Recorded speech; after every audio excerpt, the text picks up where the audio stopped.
आपके channel Anil classes में आप लोग का स्वागत है। आज हम लोग बात करते हैं दूरी और विस्थापन। ये फिजिक्स में हर जगह हमें इसकी ज़रूरत पड़ती है। दूरी क्या होता है, विस्थापन क्या होता है, तो आज हम लोग जानने की कोशिश करते हैं दूरी और विस्थापन क्या है। दूरी को हम इंग्लिश में कहते हैं डिस्टेंस कहते हैं। दूरी एक अदिश राशि है। किसी भी वस्तु द्वारा वास्तविक रूप से चली गई जो कुल लंबाई होती है उसे उस वस्तु के हम दूरी कहते हैं। जैसे एक वस्तु यहाँ पर है और इस वस्तु ने जो ये प्रारंभिक बिंदु ए से चलना शुरू किया तो ये जितनी भी दूरी चल करके अंतिम बिंदु बी पर पहुंचती है, तो यहाँ से टोटल चली गई जो ये होती है ये इसकी कहलाती है दूरी होती है। और दूरी एक अदिश राशि होती है। इसका मात्रक जो होता है वह मीटर, सेंटीमीटर, किलोमीटर कुछ भी ले सकते हैं। मात्रक प्रणाली के आधार पर कि आप सीजीएस में ले रहे हैं, एमकेएस में ले रहे हैं, उसके आधार पर इसका हम मात्रक निर्धारित कर सकते हैं। तो ये हमारी आती है दूरी। और दूरी के आधार पर ही हम डिफाइन करते हैं कि चाल बराबर होता है दूरी बटा समय। चाल बराबर दूरी बटा समय लिया जाता है। चाल बराबर दूरी बटा समय का तात्पर्य होता है कि किस आधार पर हम देखें कि बिंदु ने ए से चलना शुरू किया और अंतिम बिंदु बी पर पहुंच रही है, तो जो भी इस वस्तु द्वारा वास्तविक रूप से चली गई दूरी होती है वह उसकी दूरी कहलाती है। दूसरी चीज हमारी आती है विस्थापन।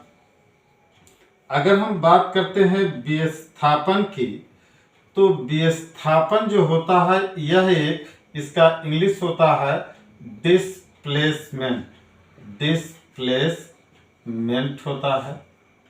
डिस्प्लेसमेंट यह एक सदिश राशि होती है और दूरी से जो हम ज्ञात करेंगे अभी वो हमारा वेग निकलता है।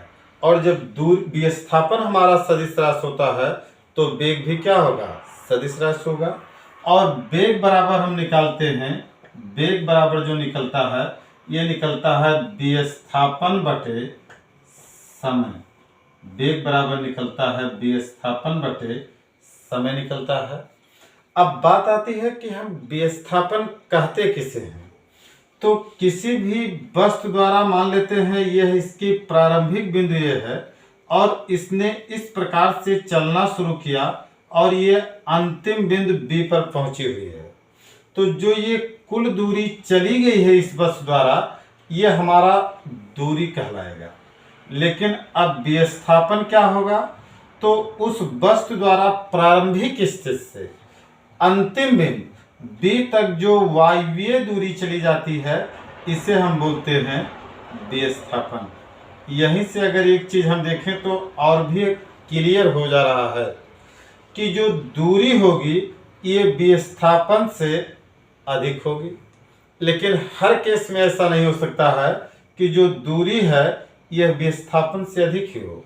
उसके लिए भी हम कंडीशंस बताते हैं कि किस प्रकार से देखा जाए दूरी अधिक होती है विस्थापन से या दूरी विस्थापन के बराबर होगी। हाँ, एक बात तय जरूर होती है कि किसी भी स्थिति में विस्थापन जो होगा ये दूरी से बड़ा नहीं हो सकता। जैसे सच कहा जाता है कि बेटे की उम्र कितनी भी हो जाए लेकिन वह बाप से बड़ा नहीं हो सकता। कि ऐसा नहीं हो सकता कि बाप की उम्र अगर 40 वर्ष है तो बेटे की उम्र 45 वर्ष हो जाए, यह असंभव है। ठीक उसी प्रकार से इसमें भी अगर हम देखें तो कभी भी जो विस्थापन होगा ये दूरी के बराबर नहीं होगा। हो सकता है कि दोनों आपस में बराबर भी हो सकते हैं, किसी का मान शून्य भी हो सकता है।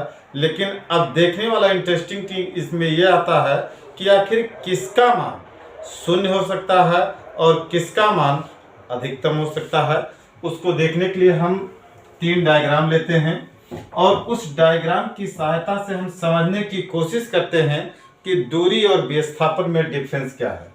पहली कंडीशन हमारी होती है, हम सपोज करते हैं ये कोई वस्तु है जो ये सीधी रेखा में ए से प्रारंभिक बिंदु ए से और अंतिम बिंदु बी तय करती है। इस स्थिति में अगर हम देखें तो इस बिंदु ने जब ए से बी दूरी चली है तो इसका जो चली गई एक्चुअल पाथ होता है ये हमारी क्या कहलाती है, दूरी। और इस स्थिति में अगर देखें स्ट्रेट लाइन की स्थिति में तो इसमें विस्थापन भी जो होगा ये प्रारंभिक बिंदु से अंतिम बिंदु की वायवीय दूरी ही ली जाएगी। इट मीन्स स्ट्रेट लाइन की कंडीशन में जो दूरी होगा ये विस्थापन के क्या होगा, बराबर होगा। ये हमारी पहली कंडीशन हो गई। इसी प्रकार से अब हम दूसरी कंडीशंस को देखते हैं। सपोज दैट ये कोई वस्तु लिया गया है, अगर ये वस्तु सीधा ना चल करके ऐसे वक्राकार चल रहा है, अगर ये वस्तु वक्राकार चल रही है तो ये इसकी प्रारंभिक स्थिति हो जाएगी ए और ये इसकी अंतिम स्थिति हो जाएगी बी हो जाएगा। अब अगर ये वस्तु प्रारंभिक स्थिति ए से जब ये बी तक चल रही है तो ये इसका क्या कहलाएगा, दूरी। लेकिन अब इसमें विस्थापन क्या होगा, प्रारंभिक बिंदु से अंतिम बिंदु की जो ये वायवीय दूरी होती है ये इसका होता है विस्थापन। इट मीन्स इस कंडीशन में अगर हम देखें तो दूरी जो होगी ये विस्थापन से क्या होगी, अधिक होगी। दूरी जो होगी ये विस्थापन से अधिक होती है, मीन्स दूरी इज ग्रेटर देन विस्थापन हो जाएगा। और तीसरी स्थिति भी हमारी निकल के आती है। अगर हम तीसरी स्थिति की बात करें तो तीसरी स्थिति में हम सपोज करते हैं ये वस्तु ऐसे वृत्ताकार चल रही है। अगर ये वृत्ताकार चलती है, इसका प्रारंभिक बिंदु भी यही है और इसका अंतिम बिंदु भी यही होता है, तो इस वस्तु द्वारा जो चली गई दूरी होगी वह इसके परिधि के बराबर होगा, ये दूरी इसकी कहलाएगी। लेकिन अगर विस्थापन की हम बात करेंगे तो इस कंडीशन में इसका जो विस्थापन होगा वो कितना होगा, शून्य। विस्थापन शून्य क्यों हुआ, क्योंकि वो जिस बिंदु से चली है ठीक उसी बिंदु पर पहुंच गई है। इसलिए अगर देखें तो इसमें दूरी तो परिधि के बराबर हो जाएगा लेकिन विस्थापन इसका शून्य हो जाएगा। अगर हम इसके परिधि की बात करें तो इसकी परिधि का हमारा सूत्र जो बन जाएगा, परिधि बराबर इसका होता है 2πr, क्योंकि अगर यह वृत्ताकार पथ होगा तो इसका कोई ना कोई त्रिज्या निर्धारित अवश्य होगा। अगर इसका त्रिज्या निर्धारित है तो इसकी परिधि हो जाएगा 2πr। और इस कंडीशंस में अगर हम देखें तो हमारा विस्थापन जो होगा ये शून्य होगा, विस्थापन शून्य होगा, लेकिन दूरी जो हमारी होगी वह परिधि के बराबर होगी। और परिधि तो हमने निकालना बता दिया कि 2πr होता है।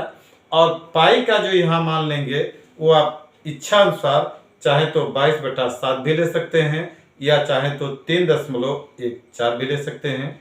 इस प्रकार के और भी इंटरेस्टिंग और सरल भाषा में वीडियो को समझने के लिए आप लोग वीडियो को लाइक और सब्सक्राइब करें।